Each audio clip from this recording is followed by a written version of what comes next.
Welcome, everybody, to this episode of Beyond the Crucible. I'm Gary Schneeberger, the co-host of the show and the communications director for Crucible Leadership.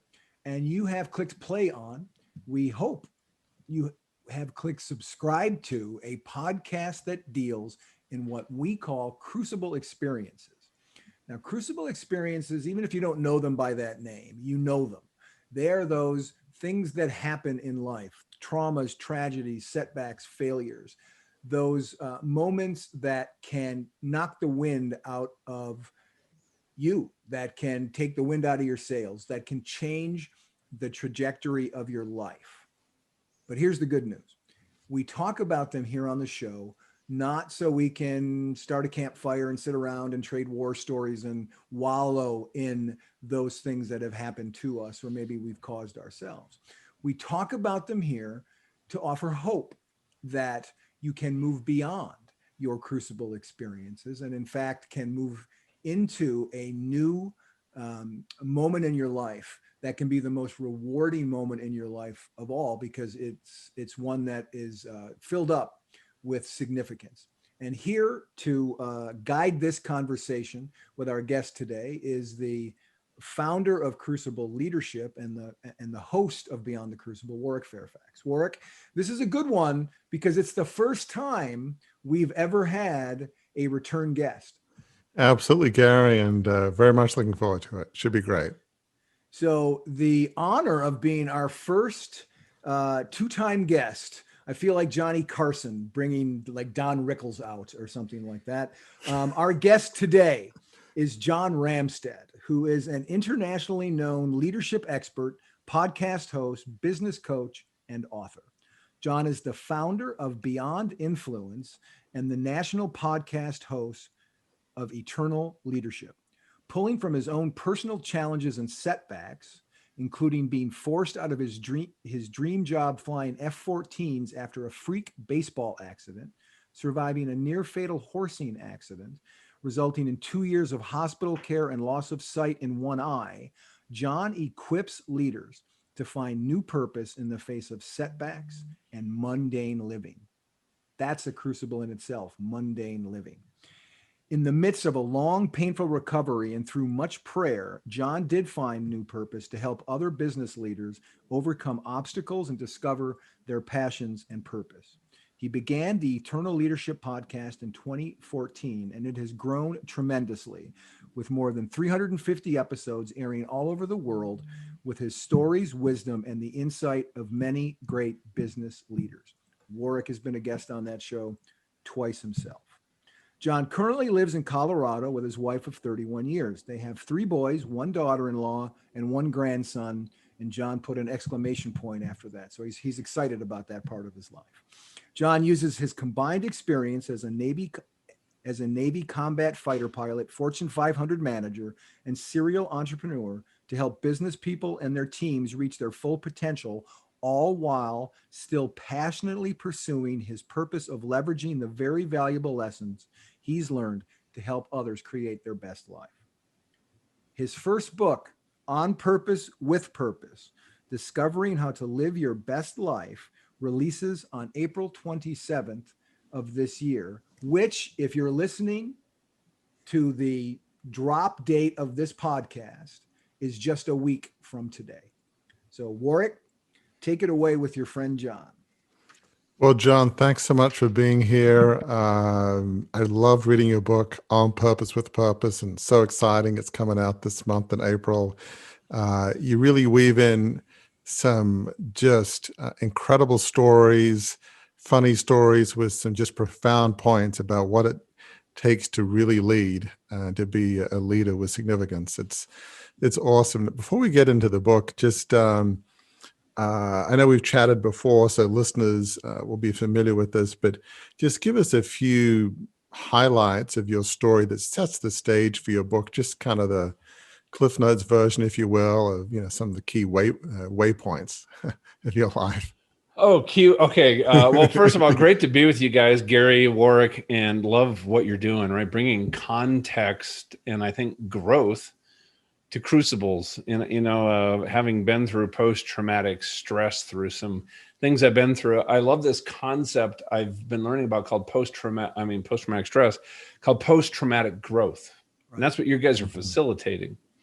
So, grew up in Minnesota, had a dream to go in the military, applied to the Naval Academy in ROTC, got in, chose ROTC. And then I was in college when the movie Top Gun came out. So I'm told, as I'm applying to flight school, I never knew if this was true, but we were told 1 out of every 10,000 people applying get to fly a jet. I literally almost quit right there. Like, that's a whole story, but literally, actually I did quit and realized I was giving up on myself.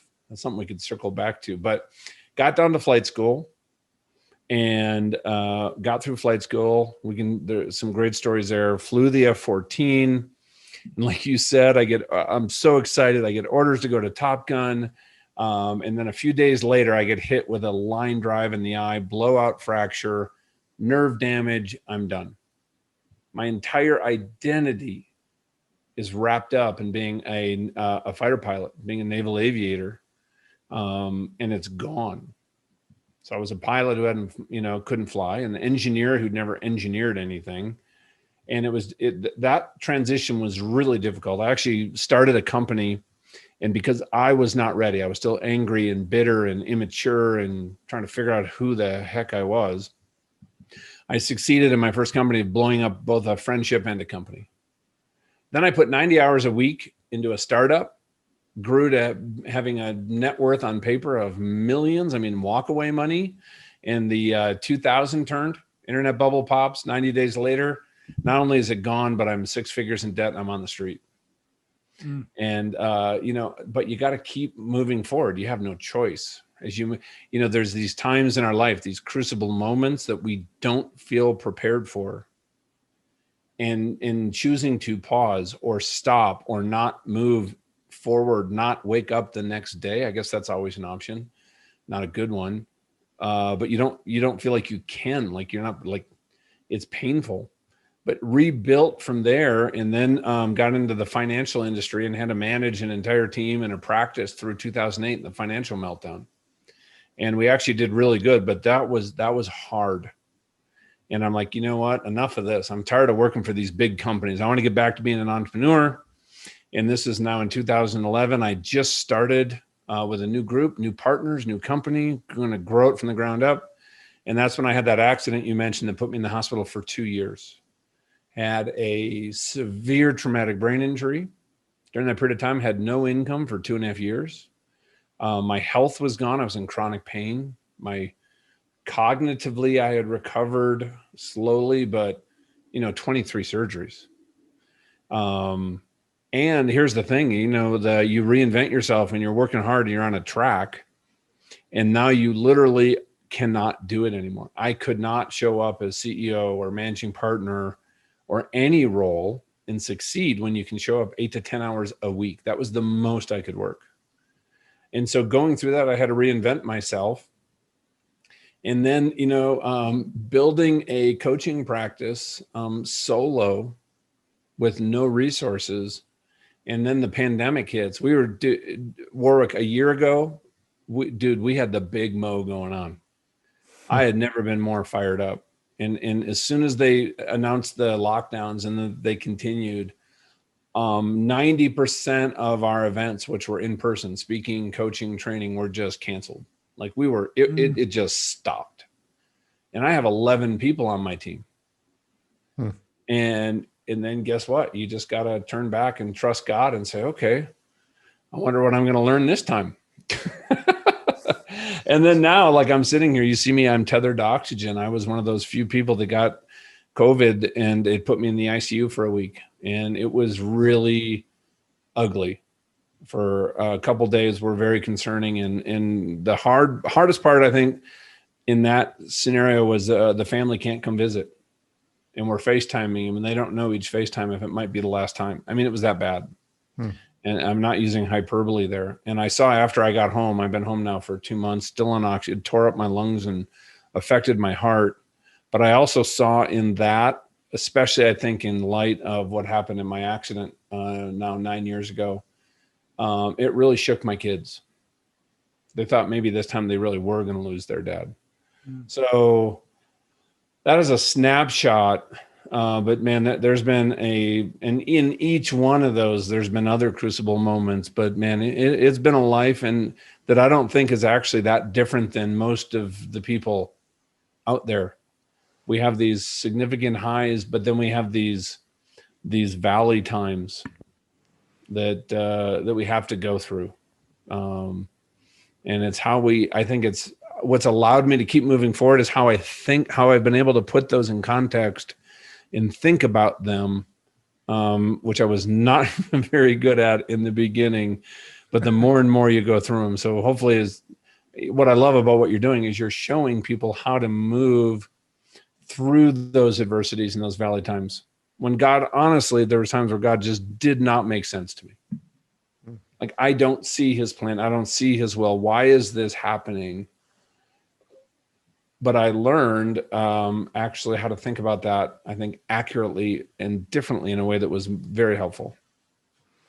Well, I mean, we talked off air that maybe your next book would be on resilience. And I mean, you're in a sense an expert on resilience, not by choice, but by circumstance.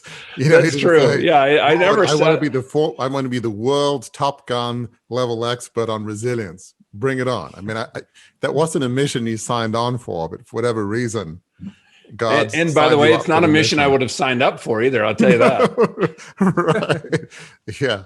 So I want to talk a bit about your book because it's so fascinating, On Purpose with Purpose, and there's so many good things in here. Just the way you started off about talking about being the pilot in control of your life, and you talk about early in your career you felt like you were living the expectations of others and how you can rewrite the script of your life. So talk about kind of how you felt that in some sense you were living other people's lives and expectations, because for anybody that knows you a bit, it's like, boy, John Ramstead, he's a guy that's in control. He's a fighter pilot. Fighter pilots don't live other people's lives. They kind of take control of the throttle and here we go. So it's like, really? But I find that fascinating. So talk a bit about that whole living in light of others' expectations. When you don't have a very specific, I think, destination for yourself, what you are trying to create in your life, what it matters to you, and you don't have a plan, then you are part of somebody else's plan. And what happened is I fell into that trap unintentionally, because when I got out of the military, Warwick, that was my identity. That was everything about who I was. And I didn't grow up in an environment where I was around anybody of wealth or tremendous success. And couple that with a young kid who felt completely unworthy of success outside of what I'd been doing in the military, right? My self-image was low. I always compensated for a low self-image. I used to joke saying, you know what? I'm not the sharpest tool in the shed, but I will outwork anybody. And that's what I did. I just tried to outwork everybody around me. And there's definitely some good things that can come out of that, but there's also some consequences. What I realized was that I was under the thumb of the tyranny of they, and it was unintentional. What do they expect of me? How do they define success? The people in my company, the people in the community, the people at my church, my family. How do they expect me to show up to be able to succeed in this environment that I found myself in? Certain companies have cultures, right? Some of those cultures, their values were completely out of alignment with my own. Like now that I'm really in touch with those, my number one of my top values is family. But if you go back then and you look and say, okay, John's working 60 to 80 hours a week. I'm out almost every night at either a social event, a networking event, or a charity event. And I'm traveling 2 to 4 days every single week. And I'm exhausted on the weekend. And Sunday, I'm just grumpy and nauseous because I'm gearing up not to get through Friday work, but to survive mentally through Monday night when I can come home and my head can hit the pillow at midnight. And I never had any problem falling asleep because I was exhausted, because I had so much work to do. I'd come home at 10, 11 at night and I'd work until I couldn't keep my eyes open. And then I'd get up at 5. So no wonder over time, even though I had all these different successes, and you know what, I look back also during those period of times when I made some big decisions, either to leave a company. Like I talking to my wife about this the other day, that one of the technology companies that I rose to the management level, and I realized I'm totally out of balance. And I got a call. I talk about it in the book. I got a call. I'm sitting there in this moment of just almost anguish, despair, dread about my future at this company, because I'd heard that I was going to be promoted, and I knew the guy, he worked harder than me. And a recruiter called. He said, "John, hey, I heard things are going great at your company, but hey, can I run something by you?" And I'm like, "Dude, absolutely." And guess what? I made a complete career change. I burned some bridges. Now, in hindsight, I honestly wish, I don't know if I'd made a different decision, but was there a way to actually look at my role and do things differently from a different perspective with a different purpose? What I learned actually back then, the reason that I was so consumed with hours is I didn't really trust people. I was a total control freak. I didn't let people go do their best because I knew it would reflect on me, right? Some of that self-image thing was creeping back in. I blamed everybody around me, my boss and the culture, for this feelings I was having. And I'll tell you right now, looking back on it now, I take responsibility for those results that I actually had back then. And that's not how I saw it. I saw myself as a victim of all these things around me. It's almost like, as you're sharing, it's interesting you put it in the introduction, because it's a prologue to your whole book, because you didn't do the interior work. You were running 100 miles an hour, trying to achieve the expectations of your bosses and the shareholders, not thinking, will this affect my family? I don't know. This is what it takes to be successful. If I don't do it, the guy next door is going to do it, and I don't want him to outwork me. And it's just, living some role where, without thinking, okay, what destination, what's my true north, some of these key concepts, sounds like you weren't really asking yourself at the time. So, think about what we're all taught, right? Get a good education and work hard and everything will be fine. Right. That's kind of what I was taught. I don't know if that is really the mindset of the generation coming in the workforce now, but man, that is so far from the truth. If we're having some real talk here. Yeah. If you're not doing work and that is connected to something that's meaningful to you, that's purposeful, and you're not doing it as that best version of yourself, we can talk about that too. Yeah. That whole concept of joy, which is internal, right? My inner game, what I've discovered, determines that outer game. Right. I was totally focused for the first, till I was 45 years old and had an accent on that outer game. But don't you think that, that's most people in the business world, most aggressive, hard charging folks, that they're focused on the results on the outer? They're not really thinking about, who am I? What are my values? A lot of people in that, they don't contemplate or reflect. They just move and they just act. So don't you think your experience is not uncommon, right? There are other, No, there are it's a lot not of others uncommon like at all. Unfortunately, it's almost epidemic. Yeah. I've been able over the last year, because of Zoom, have mastermind groups and trainings and forums with literally thousands of mid-level to very senior leaders, Fortune 50 type leaders. And one of the things I do when we jump in the room, I say, hey, everybody just do a one-word check-in. What is the preeminent emotion you've been feeling over the last week? And something that kind of shocked me, and it's been consistent, and it's 80 to 90% of the words are depressed, anxiety, stressed, restless, words like that. Very few of the words are excited, fulfilled, joyful.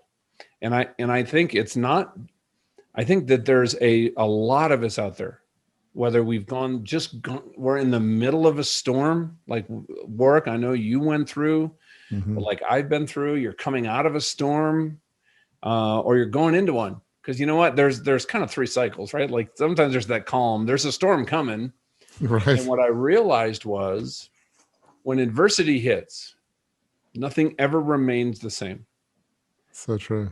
You either emerge from that adversity stronger, or you emerge from it weakened. Right. And the question is, there is going to be another storm.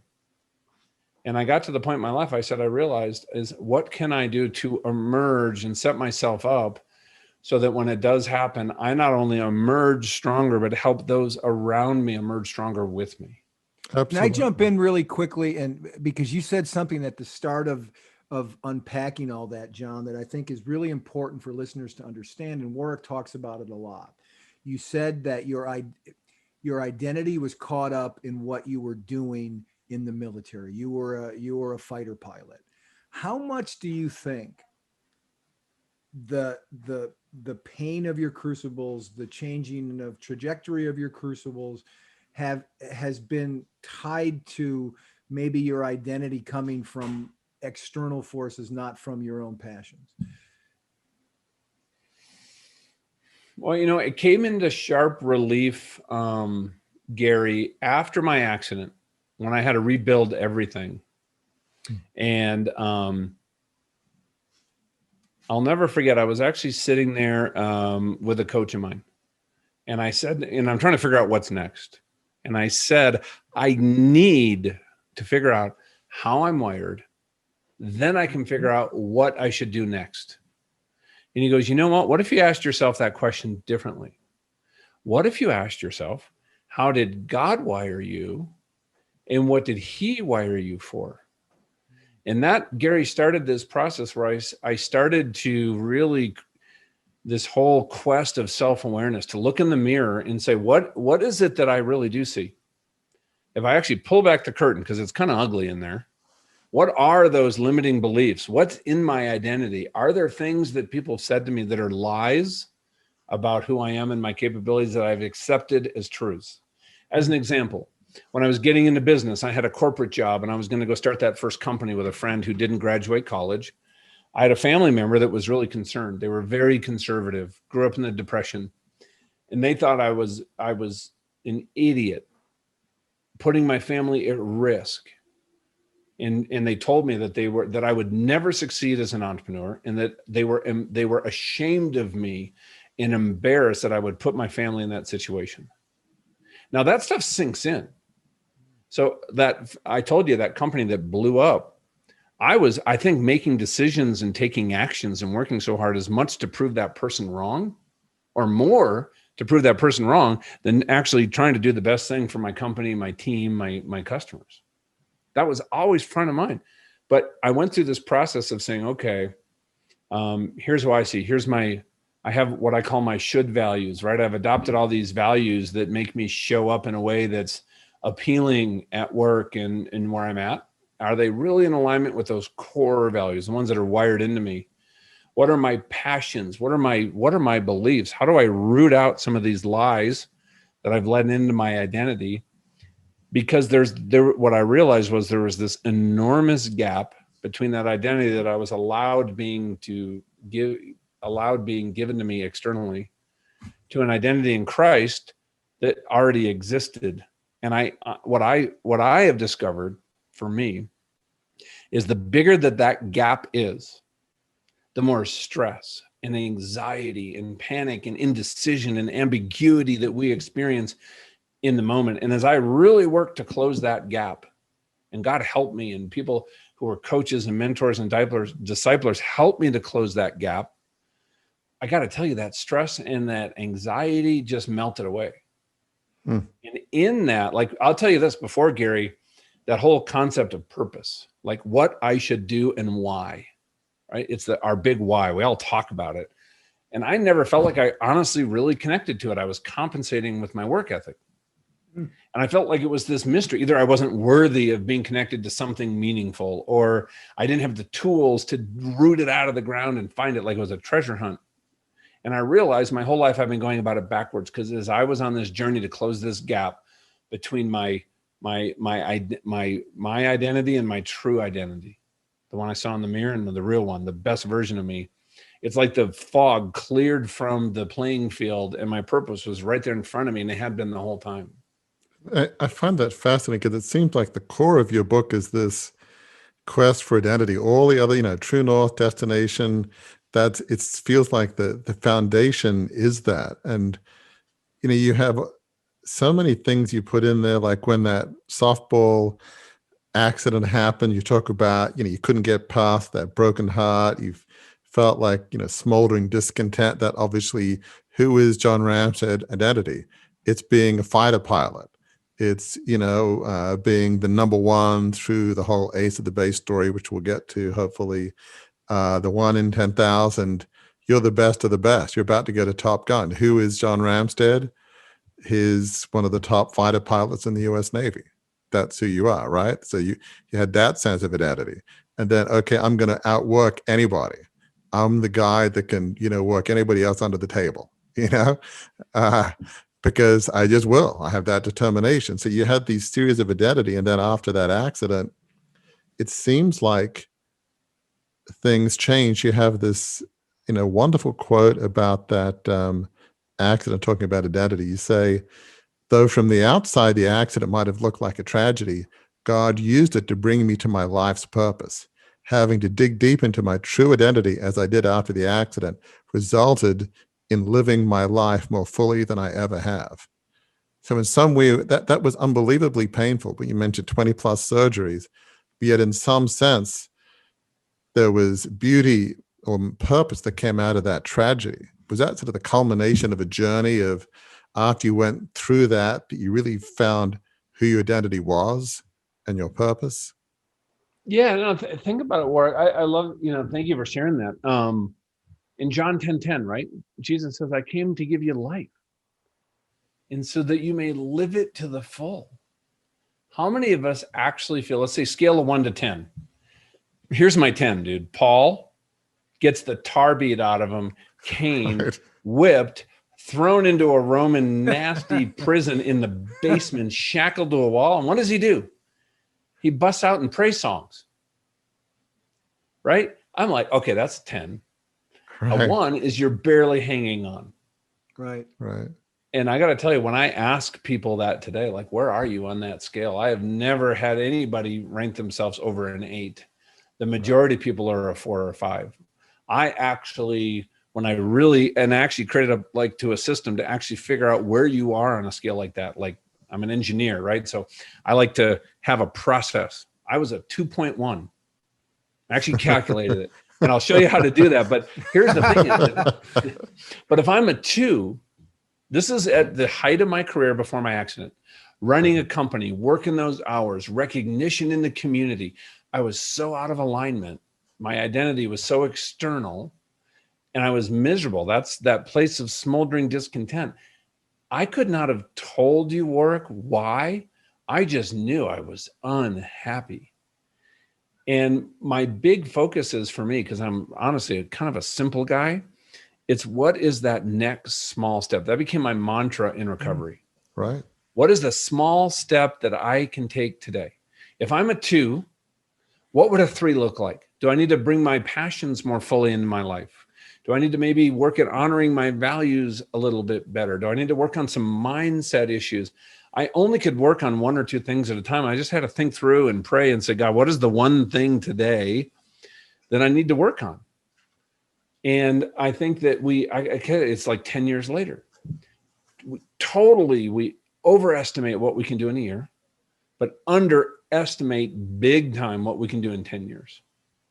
And you know what? This is a journey. And through this, we've come up with a motto that my whole family knows, and that is excellence is the standard, but grace is the word. Because guess what? I'm going to have bad days. There's days I might feel like a victim. There's days I'm working on some of my anger issues and I blow up at my son. But I want to get to a place of excellence. I want to get gooder. I want to improve. And so guess what? I'm going to give myself some grace. I'm going to go to my son and ask, and I'm going to apologize. And this was a shift, and I'm going to ask him to help me be accountable and share with him, here's a relationship I want to have. I just hurt our relationship. I want you and I to be best friends, because I didn't have that with my dad until I was a lot later, or my mom, our whole lives. And today, Warwick, my marriage is, we walk down the street holding hands, and my kids, every one of them, I'll guarantee you, they'll either call or text me today. I am as close to my kids than I've ever been, beyond anything I've even ever hoped for as a father. So just focusing on those little things. And something else too, I got to tell you, it was an exercise. I was with Lance Wallnow. You might know Lance. And he had me take out this huge piece of paper and turn it sideways. You know, like one of those ones you draw on, like when you're doing a conference, like a retreat. Yeah. You know, the ones you peel off and stick on the wall, but you turn it sideways. And he had me draw a line all the way through it. And he goes, John, I want you to plot on here highs and lows, but from a spiritual perspective. Where were you spiritually? What's the earliest high or low that you can remember? And I marked that. And then you had the line through them, and he goes, we're going to do it in pencil, because I want you to start making them relative to each other, the peaks and the valleys. And then we looked at all these things and said, hey, what was happening that turned the peak into a downturn? What was happening, through the valleys? What caused the upswing? Are there anything here in common? But then he asked me a really important question, because there was a number of valley times. He goes, do you look at some of those? So, some of them I haven't even shared in public. They were very painful, personal trauma, some things, especially in my childhood. Do you go look at those things from a place of pain, anguish, fear? Or do you look at those from a place of learning and equipping? Because he shared with me, that's how God sees it. Each one of those are these beautiful treasures. Because the first thing God said to me at the accident, if you remember, this is the first word, the Lord of the universe standing next to me said, all things work together for good for those that love the Lord. So I'm thinking about that, and I'm looking at some of these very painful things in my past going, okay, how does that work together for good? Well, instead of seeing that as something that defined me or something painful, I asked myself, is that something that could equip me to do better today? And help somebody else that maybe has that either in the past or is going through something similar. And it was a process, I'll tell you that. But I would say that today I'm in the healthiest mental place I've ever been, because I look at all those valley points now from a place in context, really from, talk about transforming my mind to the mind of Christ, from a place of equipping and learning. Not a place of pain or doubt or regret. And even though some of that is there and some of it kind of creeps in, then I got to ask myself, where'd that come from? And why did it come in there? Absolutely. It's interesting you mentioned Lance Wallnow. You have a very interesting quote of his, and from a spiritual perspective may make sense, but people may be not familiar with this. You mentioned in your book, Lance says something like, God tells you to do something or gives you a vision, and just, surrendering our life purpose for which you've been created. It's almost like maybe the Creator has a plan. Maybe we don't fully realize it, but rather than saying, well, what do I want to do?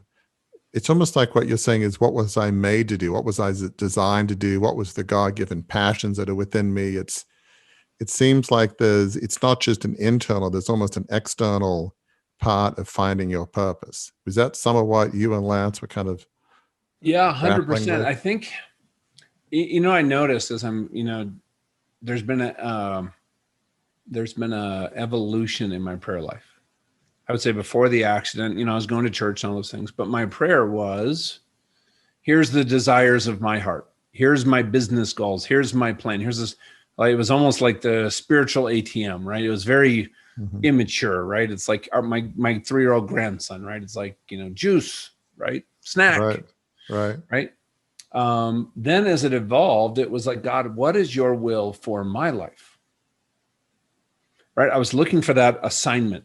And if you actually look through the Bible, as I've now read, because I didn't do it till after the accident, cover to cover, those assignments, Moses, Jacob, Isaiah, others, they're actually kind of few and far between. What we're called to do is to love God with all our hearts and love others.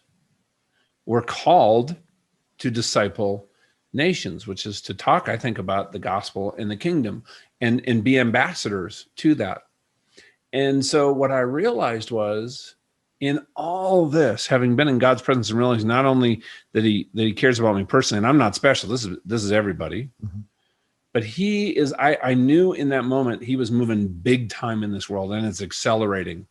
I truly believe it's why I'm alive. I have a part to play in some way. So my prayer today, Warwick, is, God, reveal your will to me that you're doing in the world.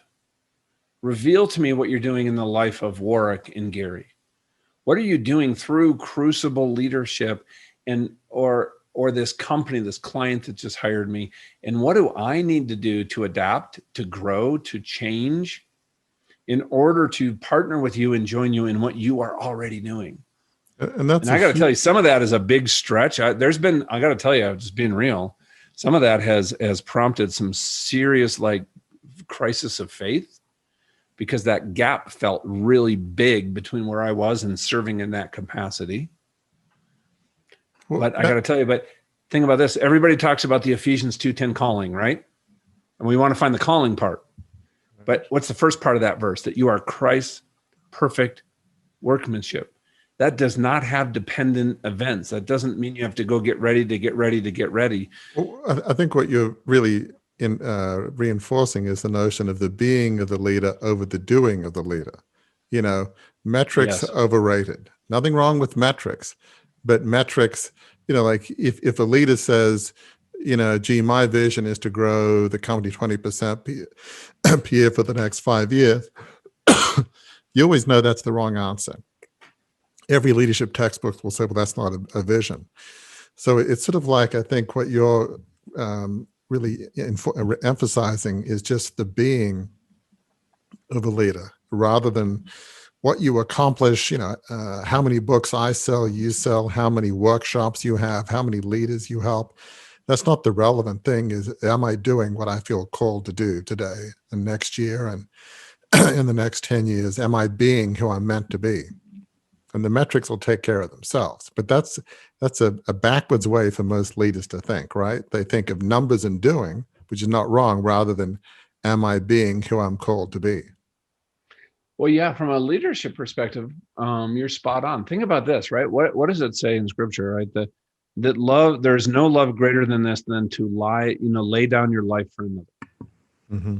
Now, if I'm in leadership, what if I said, you know what? There is no love greater than this if I was to lay down my agenda to serve the agenda of others. Right. And I got to tell you, this was modeled to me, believe it or not, by my commanding officer when I was first in the military. I went up to him one day and I said, listen, I want to stay in the Navy as a career. I didn't know the softball thing was going to happen. And I said, what advice would you give to me? I've always reached out to people who have succeeded at what I want to do and get their input. You know, as a junior officer, and he goes, here, do this, John, do your job with excellence. And every day you go find somebody in this squadron that you can serve, senior to you, junior to you, enlisted officer in your department or not, and you help them succeed. And you might never get any credit or rewards or recognition, but trust me, those in charge, those that care, are going to notice. And if you just do that from a place of integrity, you will never have a problem with your career. What was he saying? Serve others. A rising tide lifts all boats. I think the reason I had the business success I did, Warwick, is my philosophy was always, if I help other people to succeed in that role, max out their comp plan, be invested in them personally, know their families and their kids and what's going on outside of work, and I just help them succeed as a person, and I help enough people do that, just as a byproduct of that, I'm going to do just fine. That's what I was doing this whole time. But that success that I was looking for myself had never been defined where that goes. So I was like in this mode of constantly working and serving, with really no direction or end in sight. And I think that's what just wore me down to a nub. So I want to talk just briefly about some of the key principles in your book. I don't want to give the whole thing away because obviously, you need to read the book to fully understand them, but you found your true purpose. You have this wonderful chart there, page 24 of the book, in which you've got personal assets, talent, skills, experience, and passion. And you're in the upper right. You found your calling, working with leaders, empowering them. How do people, at least at a high level, find that true purpose, that sense of joy and fulfillment you have, despite all the pain that you have and have had? You just, as you say, you've had more joy, more fulfillment, greater marriage, greater relationship with your kids. You're serving your clients. Life is pretty good, even amongst the physical pain. But there are some key building blocks that you outline in your book of true north, destination, accurately describing your present position. Just touch on some of those key elements that listeners will then, hopefully their appetite will be whetted to then read the book. Is what are some of those key building blocks to help you get to where somebody like you are, in a sense, in terms of that sense of joy and purpose? Yeah. So think about it, when we're flying a combat mission, or you're on an airliner flying along, the way those instruments up in the cockpit work is they have to have a navigational reference. They have to know where true north is so they can not only set a course, but make a course correction when it needs to happen. And here's the deal. We're the pilot in charge of our own life. Our life is constantly being pushed off track. Health, relationships, the economy, pandemics. And so if we don't have a true north, which I believe, for me, it's my faith, but it's also the identity. As I moved from that person I saw in the mirror to my identity in Christ, and those got in alignment, making decisions, what to say yes to, what to say no to, became very straightforward. Because remember, folks out there listening, whatever you say yes to, you are saying no to something else. It's not, I am a born people pleaser, right? The next thing is, think about, you jump in the car and you pull out your Apple Maps or Google, and you're going to go somewhere. You're running an errand, and now you got to go to a different spot. And what's the first thing you do? Type in the destination. That app is useless without a destination. It doesn't even know where to start. It can just show you a map of where you're at. And of course, I can look around and see where I am. What is that destination that we have in our own life? What is that purpose? Why are we doing this? What is that outcome that we're striving for, both short-term, long-term, and that legacy we were creating? I want to live a life work so the use of my life would outlive my life. And I got clarity on that when I should have died 10 years ago. And I realized in that moment, that is not how I'd lived my life. And the other thing that we talk about is your present position. Because who's ever pulled up that map and you type in that destination, and it really hasn't, Waze is actually the worst at this, man. That's why I don't use it anymore. It doesn't know where you're at. And then, so you're trying to make a guess, because I'm not familiar with this part of town. Yep. And I always go the wrong way. And then I'm on a one-way street, and then it adds like 8 minutes to my trip. And I'm late, and now I'm frustrated. It's no different in our own life. If we don't know where we are at, our values, our passions, our mindsets, we can't figure out, hey, where we're at, and then compare that to the better version of ourselves and start making some progress. And really the last chapter is where it all comes together for people to create a strategic action plan. And that's a place called convergence. And that's where all this comes together to move up and to the right in that chart, like you talked about, to that 10-10 life. That's a life fully alive. All of these work together. So what I've discovered is, and this is hard for a lot of busy, high capacity folks, I have never found anybody that's moved into what I would call an extraordinary life, a life fully alive, without first slowing down in order to speed up.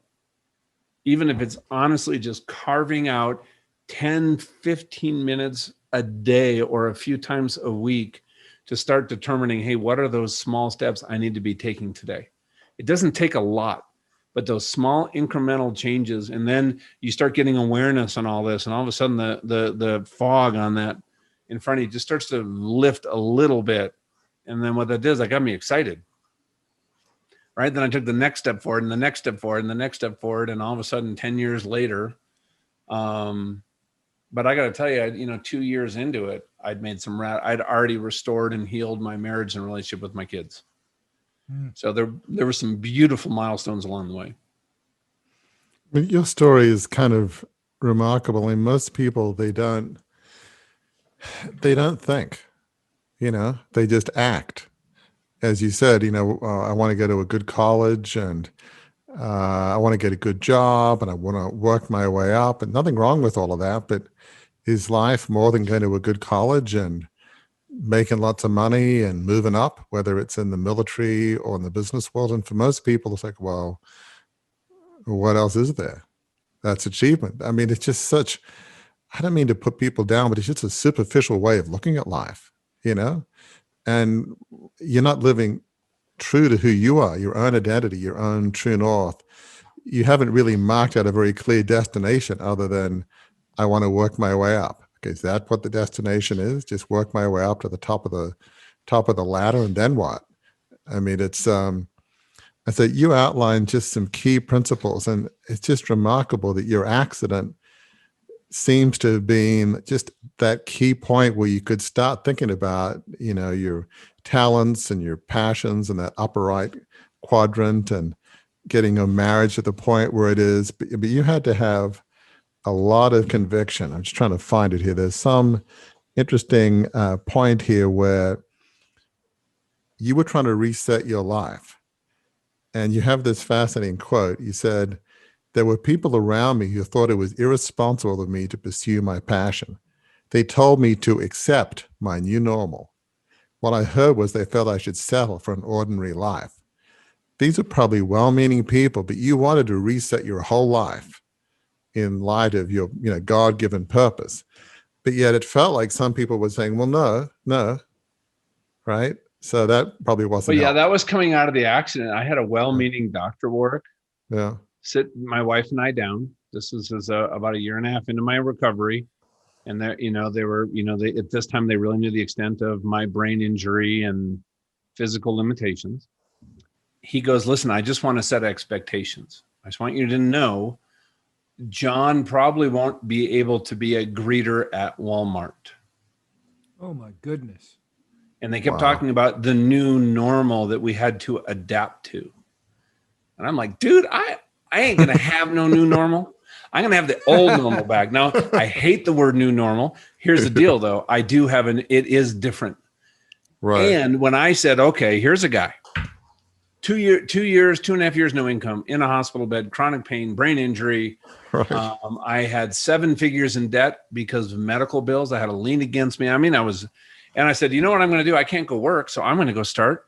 God led me into this. It's a whole nother story, but I'm going to start my own coaching business out of our house. Talk about being the most likely to succeed in the entrepreneur lottery. And so here's the deal. I looked at my wife and I said, we're going to do this. And she goes, if this is where God wants you to do. Everybody else thought I was nuts to put my family at risk to go do it. Now I'll tell you something, because God gave me a vision. And this is what led to my purpose. This was just a lot of time in this whole process, but I'll never forget it. This is after I'm recovering from a whole reconstructive surgery to my shoulder, very painful, in bed, reading the Bible. And I heard God speak to me. It wasn't external like at the accident, but it was very clear. He said, John, I want to use this life I've given you to equip and inspire leaders in my kingdom. So, that led me into coaching. And I want to share with people, I would go to meet with somebody. Let's say Warwick is somebody that might either hire me or refer me to somebody. This is back. I could literally work 8 to 10 hours in a week. So I would go schedule a meeting with Warwick at 8:30, because that's the earliest I could, let's say, get to Denver. And I'd meet from 8:30 to 9:30. And then I would schedule one other meeting at 10:30. I would go to my car and sleep. I'd set my alarm for 45 minutes and I would pass out because I had no cognitive energy. And then I could have a second conversation, let's say with Gary, and I would be done, wiped out in bed in a dark room for the next 2 days. And I'm telling you, because God, you know, I knew I had to do something. And the calling people, showing I couldn't network, but calling people, developing a list, learning web, all the parts to develop a business like this, most of it to me is not enjoyable. All this stuff that I'm sharing with you guys, when you are on purpose, doesn't mean that every element of your life is just like, you know, yeehaw. Being Woohoo! a Yeah. fighter pilot, being out at sea for 6 months, and all the stuff we had to do, 80% of it kind of blew, but that 20% made it awesome. And when I'm sitting across from somebody and they connect with who they are, they connect with their faith, I help them make decisions that save their company and save hundreds or thousands of employees' lives. Or I'm with somebody and I see them change who they are, and and they tell me that their marriage has been restored, the relationship with their kids has been restored. All that stuff, and the stuff that I don't like to do but needs to be done, so worth it. And I think we also have to keep that in context too, work that, you know, the stuff that we're talking about, being on purpose and connecting to all these, just doesn't make everything all, cotton candy and roses. And what it does, though, there's thorns in those roses, and it makes me very comfortable, happy to move through some of that, because I know that I'm moving towards something meaningful, not only for me, but in partnership with God, if that makes sense. That is an excellent time where I would normally say something just simple and not inspired, like the captain's turned on the fasten seatbelt signs and we're getting close to having to land the plane. But because I'm talking to a former Top Gun pilot, I'm going to probably mess this up, and I'm going to say the tower has connected to us. It's time to make sure that you've locked your 7-point harness, that you're strapped to your ejector seat, and we've got to be putting the F-14 down on the carrier in just a little bit. But Warwick, I know you have some further questions to ask John. Before we get there, though, John, I'd be remiss if I didn't give you the opportunity to tell listeners where they can find out more about Beyond Influence and where they can find out more about your book. Yeah, thanks, Gary. And you know what? You did a really good job on that. Thank you. Yeah. So the book, just go to beyondinfluence.com/book. All the links are there on how to pre-order. If you guys pre-order the book and then leave a review, we're in the middle of producing our audio book. You'll get a copy of the audiobook for free for just leaving us a review. That's where you would just let us know that you're signing up for that. We're excited about this. My goal is to make this a bestseller. We want to bring this out into how people lead, because I really think we can change organizations, ministries, families, and cultures by helping other people become a better version of themselves. And when you start on that journey, not you master it, but you're on a couple steps into it, you can help somebody else.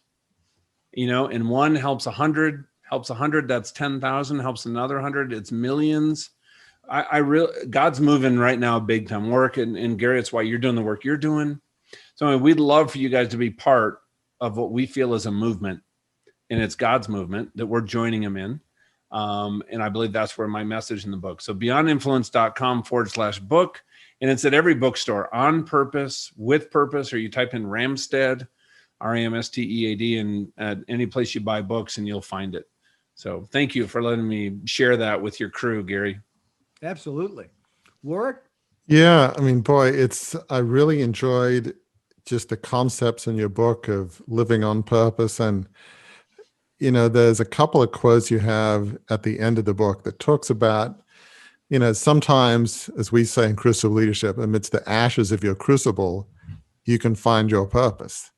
Mm-hmm. And fortunately or unfortunately, depending on how you look at it, that's what happened to you, And, you say these couple things. You say, I experienced a lot of obstacles on my path towards my vision and destination.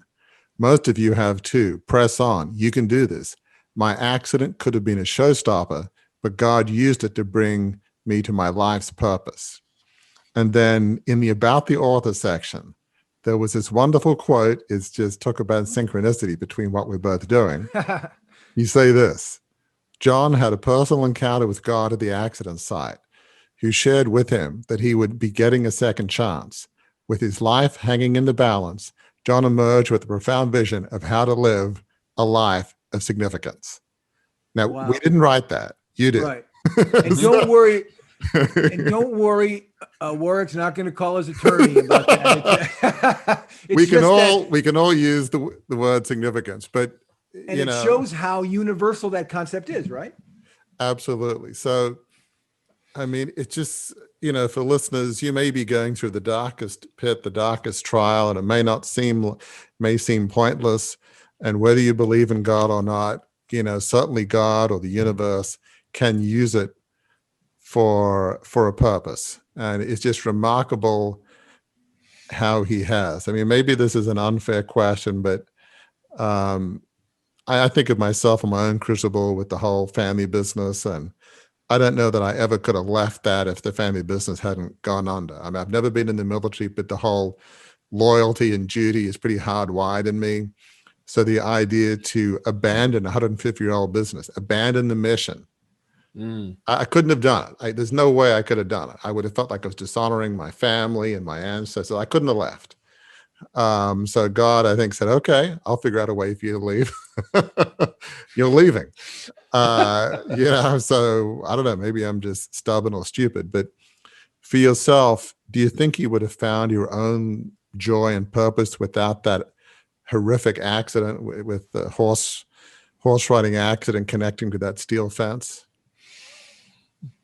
It's an interesting question, right? Like people say, if you didn't, could you go back and take it back and not do it? Because the answer is, in reality, you can't.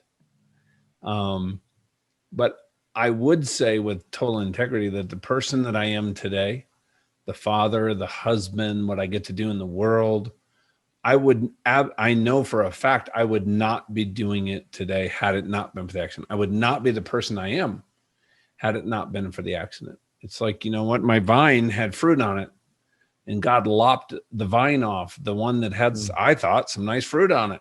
That's good fruit. And what grew back was something so much better.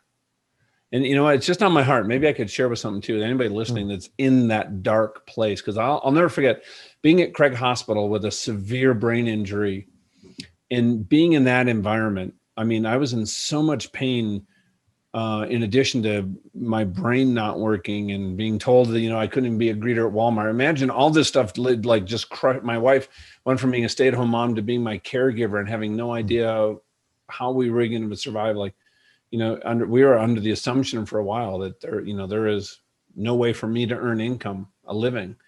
And in that, the darkest days, I saw people around me that were not injured as much as me, but they started focusing on, I think, the victim side of thing. Why did this happen to me? They started focusing on the loss. They started focusing on, I saw them despair. And what I witnessed, Warwick, is them spiral down into a place that scared the wadding out of me. And because God told me, he said, all things work together for good for those that love the Lord. I held onto that with my fingertips, my fingernails, because it gave me hope. And even though there were some days, literally, I had to have God's strength to get through the next 5 minutes, because they'd give me morphine and it would last for an hour and a half. They only could give it to you every 4 hours. That's how much pain I was in. That last hour and a half before they could give me the next dose was absolutely excruciating. I was out of my mind for weeks and weeks and weeks. And I'm like, you know what? Maybe tomorrow could be better than today. And when I got to tomorrow and it was worse, I said, maybe next week could be better. And I said, well, you know what? I have these amazing people around me and they're praying, and I have my friends, and I'm alive. What could I possibly be grateful for when all the evidence is against it? Well, I'm grateful that I'm still here with my family. And maybe next month could be better. And I started looking at things from a place of hope, in a place of expectation. And I was learning to trust God and what he was doing through all this. And I know for a fact that is the reason, and some people marveled at it, that I was able to get through all of this. I think with the way that I did. And so anybody out, that's out there that right now, this is feels like your darkest day, that today is worse than any other day that you've been. I just want to tell you, and I'm sure Warwick, you would echo this, that trust me, next week, and it doesn't feel like it, and the evidence isn't there, can be better. And next month can be better. But what I'll tell you is a year from now, it will be better. I have been in the communications business long enough to know when a Top Gun pilot has just landed the plane. And that's what we have just heard from John. Thank you, listener, for spending time with us on this fascinating episode. Our first return engagement with a guest, John Ramstead, the author of On Purpose, With Purpose, Discovering How to Live Your Best Life, which releases on April 27th, which, if you're hearing this on the day that we drop the episode, is a week from now. But you can find it at his website, beyondinfluence.com, backslash or forward slash? John? Forward slash. Beyondinfluence.com/book, right? Yes, sir. That's where you can find it to pre-order if it's before the 27th of April, and you can order it there if it's after the 27th. Yeah, and if you leave a review, we're going to just let us know. We'll have a form on there, and we'll send you a free copy of the audiobook as soon as it's out of production. Fantastic. So, listener, until we are together next time, thank you for spending this time with us.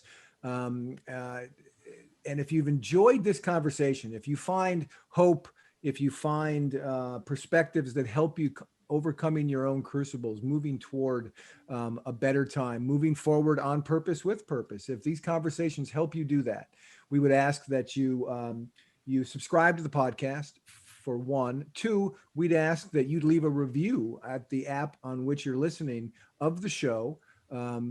Be honest. Tell us what you think of it. But that helps more people find the show and hear discussions like this. So we ask you to remember, as you move on right now, that your crucible experiences are hard. They are painful. John describes some terribly painful crucibles that have happened to him, even just recently with his COVID challenges. But what his life proves, what Warwick's life has proven, what your life can prove, is that your crucibles are not the end of your story. In fact, they can be the beginning of a new chapter in your story. That can be the most exciting chapter in your story. Because where that chapter leads, where your book is going to wrap up at, is what we call here, and what John called in his book, a life of significance.